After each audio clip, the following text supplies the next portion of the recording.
Shalom, salam damai sejahtera, Bapak Ibu, Saudara dan Saudariku seiman.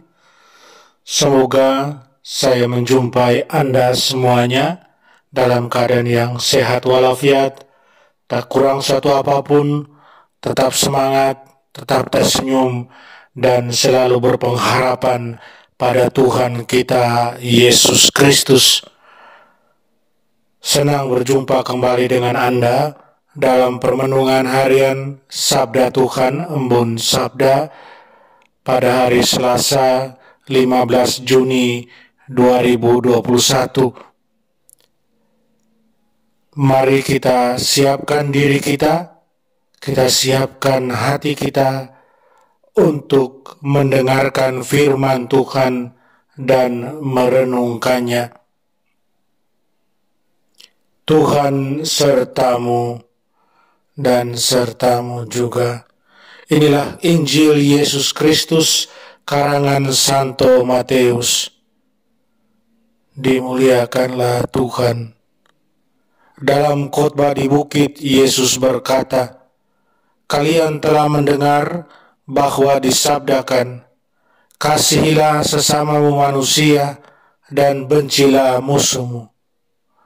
Tetapi aku berkata kepadamu, kasihilah musuh-musuhmu, dan berdoalah bagi mereka yang menganiaya kalian. Karena dengan demikian, kalian menjadi anak-anak Bapamu yang di surga. Sebab Ia membuat mataharinya terbit bagi orang yang jahat, dan juga bagi orang yang baik. Hujan pun diturunkannya bagi orang yang benar dan juga bagi orang yang tidak benar. Apabila kalian mengasihi orang yang mengasihi kalian, apakah upahmu? Bukankah pemungut cukai juga berbuat demikian? Dan apabila kalian hanya memberi salam kepada saudaramu saja, apakah lebihnya daripada perbuatan orang lain? Bukankah orang yang tidak mengenal Allah pun berbuat demikian? Karena itu, kalian harus sempurna, sebagaimana Bapamu di surga sempurna adanya." Demikianlah Injil Tuhan. Terpujilah Kristus. Saudara dan saudariku, saya ajak Anda merenungkan, jadilah sempurna dengan mengasihi musuh dan berdoa bagi mereka. Kegenapan hukum Taurat ada dalam kasih. Kitab Ulangan, Kitab Imamat dalam Perjanjian Lama memberitahukan kita tentang hal itu. Tentang intisari daripada hukum Taurat yang adalah kasih.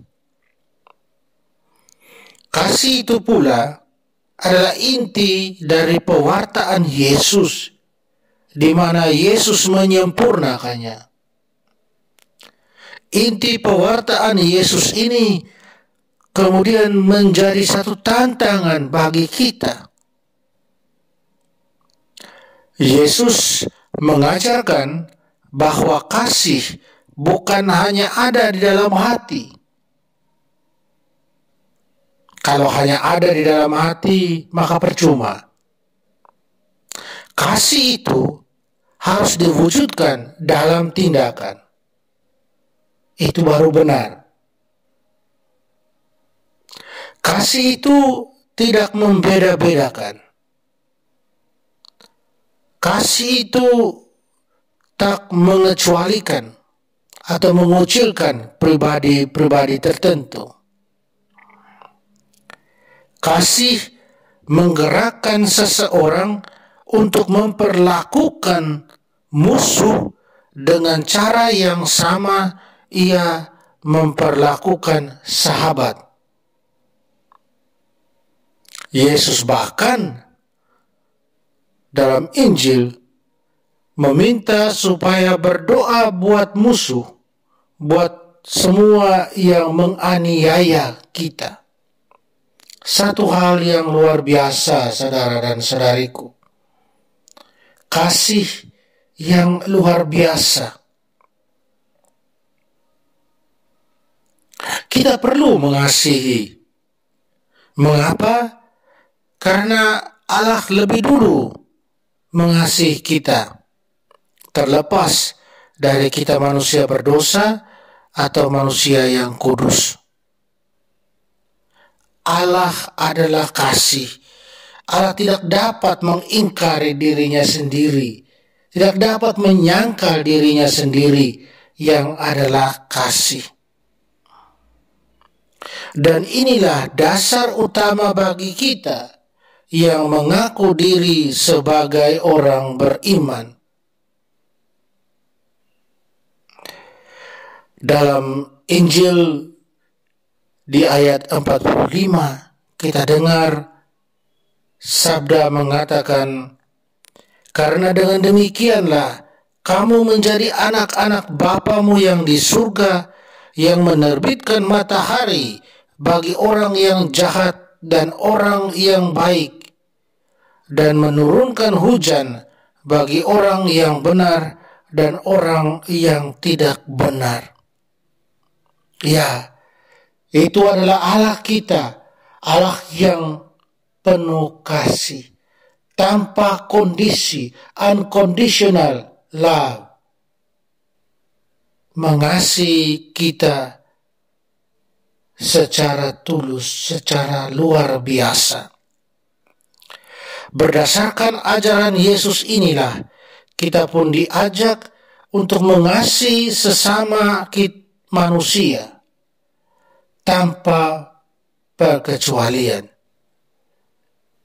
Berat memang, karena lebih sering kalau kita melihat musuh kita yang ada rasa balas dendam dalam hati, yang ada rasa kita mau menghancurkan orang itu karena orang itu telah menghancurkan kita. Tapi Yesus minta kita lain sama sekali. Yesus minta kita, mari kita berjuang terus. Berjuang untuk mengalahkan sikap ingin balas dendam. Mengalahkan sikap ingin menghancurkan orang lain. Membalas kekerasan dengan kekerasan. Yesus ingin kita berjuang untuk mengalahkan sikap-sikap ini dan terus hidup dalam kasih. Itulah harapan Tuhan Yesus. Dan kalau itu harapan Tuhan Yesus, itu juga harus menjadi harapan dari kita semua yang percaya kepadanya. Amin. Mari kita mohon kekuatan dari Tuhan. Kita berdoa.